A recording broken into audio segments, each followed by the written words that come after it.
तो इस सिलसिले में हमने जो यूरोपियन यूनियन की पाकिस्तान के अंदर सफ़ीर हैं उनसे बात की थी और उनसे ये हमने पूछा था कि इस वक्त करंट स्टेटस है क्या जो GSP प्लस का है और क्या आपके ख्याल में ये जो यूरोपियन कमीशन की तजवीज़ है कि मौजूदा जो GSP प्लस स्कीम है इसको 4 साल के लिए एक्सटेंड कर दिया जाए, तो क्या यूरोपियन पार्लियामेंट जो है वो इसको एंडोर्स करेगी? The proposed extension of the current regulation for GSP Plus, in effect, means no change for Pakistan at the moment. It means actually that Pakistan enjoys the same preferences, trade preferences, access to the European market. It also has the same obligations as before in terms of implementing effectively the 27 international human rights, labor rights, environment, and governance conventions. It also means that the EU will continue to monitor progress and backsliding, and we will continue to report to the European Parliament and the member state. The proposed continuation of the extension of the current regulation doesn't apply only to Pakistan, it applies to all 8 beneficiary countries of GSP+.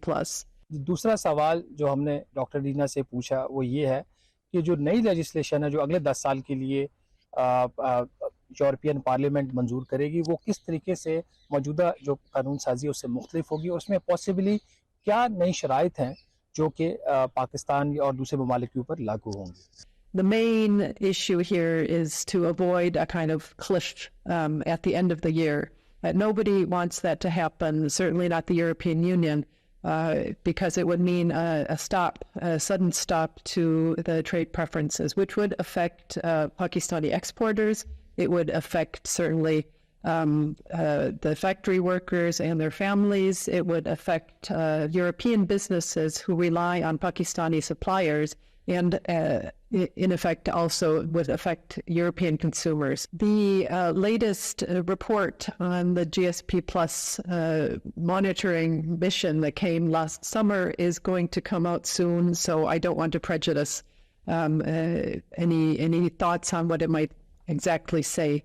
But from earlier missions and earlier monitoring, I can tell you that there are certain areas where the EU would like to see more improvement, for instance, on freedom of expression, on freedom of the media, certainly on freedom of religion and belief, the situation of minorities, rights of women and gender equality, and also labor rights in terms of strengthening the labor inspections. The crackdown on PTI and supporters in the aftermath of May 9th certainly is something that we're paying a lot of attention to, and as are the European Parliament and the member states who are the co-legislators in this situation.